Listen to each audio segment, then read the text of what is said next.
Olá, meu amigo do portal Criativamente, mais uma videoaula Java com NetBeans, aplicação de conceitos de programação orientada a objetos.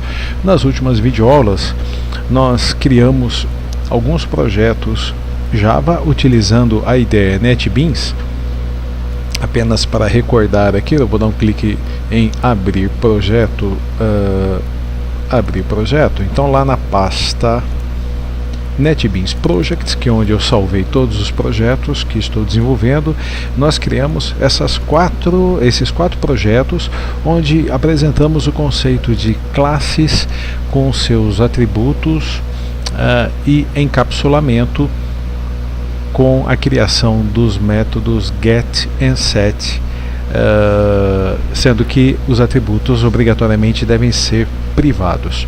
Nós também falamos dos métodos construtores com parâmetros ou sem parâmetros. Uma das aplicações mais comuns no desenvolvimento de sistemas de informação é a conexão com o banco de dados, permitindo nós alimentarmos o banco de dados por meio dos comandos insert, update, delete, falando em banco de dados SQL. Então, alimentar o banco de dados por meio dos comandos insert, update, delete e consultar dados do banco de dados por meio do comando select.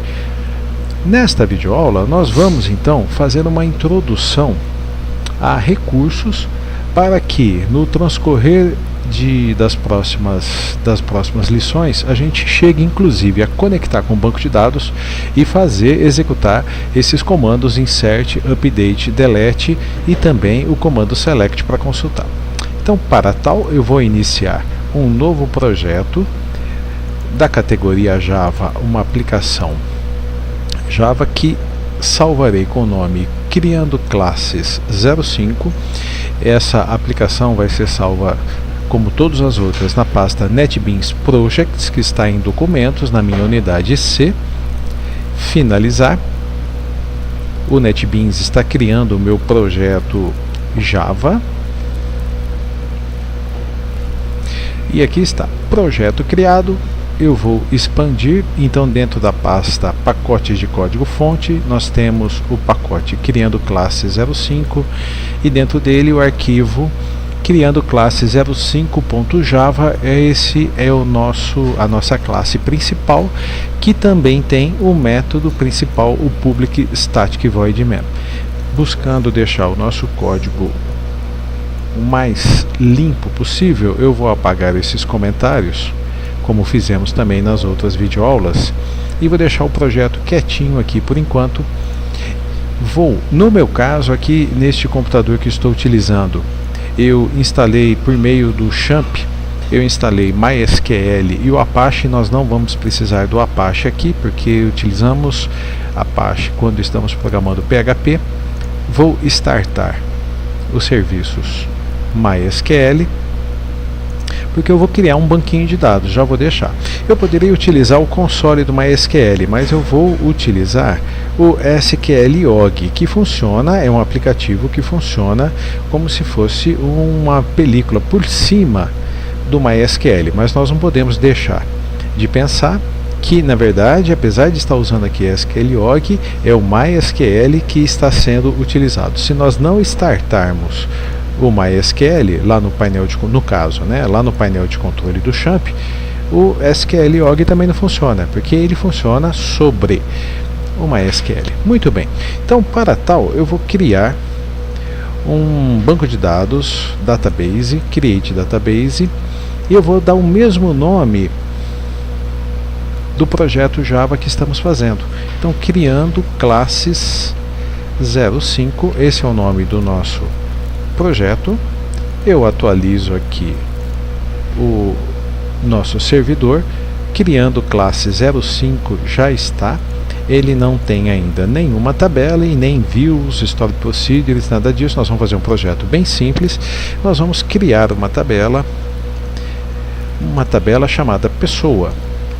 Toda tabela vai ter uma chave primária que eu vou chamar de ID pessoa, do tipo int. Ela é a primary key, auto-incremente. E apesar de ter uma tabela só, eu vou definir o engine InnoDB Depois, se tivéssemos várias tabelas, elas estariam relacionadas umas às outras por meio das chaves primárias e chaves estrangeiras, e somente InnoDB é que permite, mecanismos do tipo InnoDB é que vão permitir a definição dos relacionamentos e a consequente aplicação de regras de segurança das chaves, da utilização de chaves estrangeiras somente se as chaves primárias já foram criadas. E vamos utilizar uma tabela de caracteres.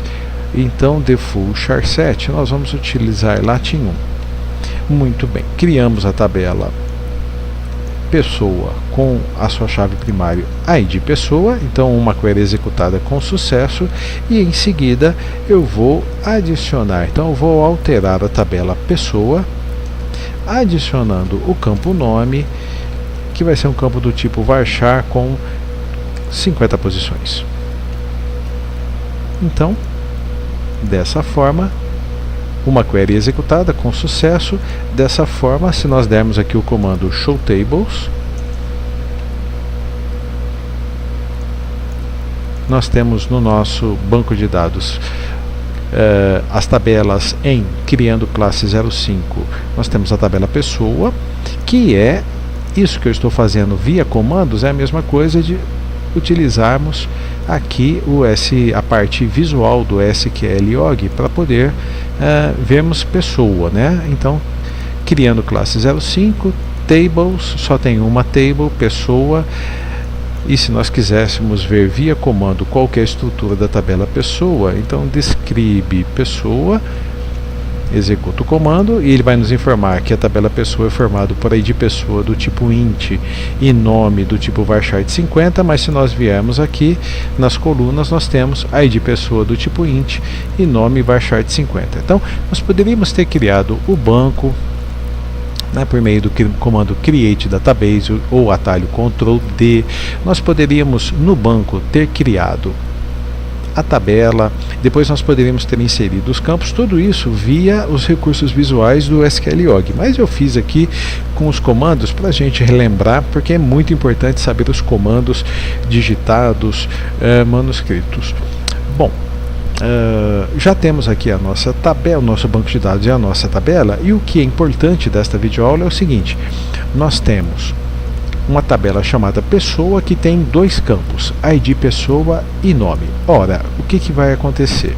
Lá no nosso projeto Java, nós vamos criar uma nova classe que poderia se chamar simplesmente pessoa. Lembrando que as classes em Java obrigatoriamente começam com letra maiúscula, né? Então eu poderia chamar simplesmente de pessoa. Para facilitar a compreensão, eu poderia chamar de classe pessoa, porque depois vamos instanciar um objeto chamado pessoa. Então, eu vou utilizar a nomenclatura mais simples possível. Uma nova classe chamada pessoa, ela vai ficar dentro do pacote criando classe 05. A nossa classe pessoa, ela já está aqui com seu código, então ela está no pacote criando classe 05, e a nossa classe pessoa, ela inicia-se aqui no abre chaves, termina no fecha chaves. O que nós vamos fazer aqui dentro? Os dois atributos que são equivalentes aos dois campos da tabela. Então, um atributo chamado ID pessoa inteiro e um atributo nome que no banco de dados é varchar, lá no Java ele vai ser string. Então, private int ID pessoa e private string nome. Então, nós já criamos os dois. Observem que eles foram sublinhados aqui porque nós não fizemos o encapsulamento. Então, clique direito, inserir código, e ele pergunta o que você quer inserir. Eu quero os getters and setters dos dois. Eu quero encapsular esses campos, e aí o NetBeans cria para a gente o get ID pessoa, o set ID pessoa, o get nome e o set nome, como nós já vimos em aulas anteriores. Muito bem, apenas para adiantarmos mais um pouquinho, o que nós vamos fazer dentro da nossa aplicação, do nosso programa? O que nós vamos poder fazer? Nós vamos poder inserir, alterar e excluir pessoas, e também consultar. Então, eu vou criar métodos para cada uma delas. Um método para inserir, depois devagarzinho eu vou complementando o código aqui, um método, e os métodos têm que ser públicos, porque eles serão utilizados lá na nosso public stat void main, no método principal. Então eu terei um método alterar,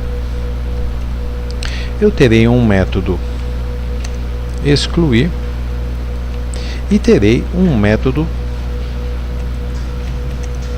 consultar. Muito bem.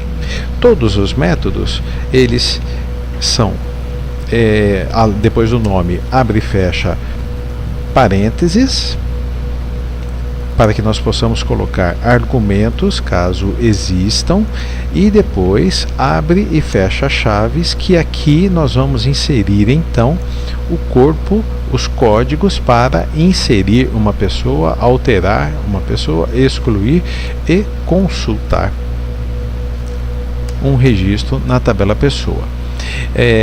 Note bem que os métodos sempre, se possível for, nós vamos definir com verbos no infinitivo. Então, inserir, alterar, excluir, consultar, calcular e assim por diante.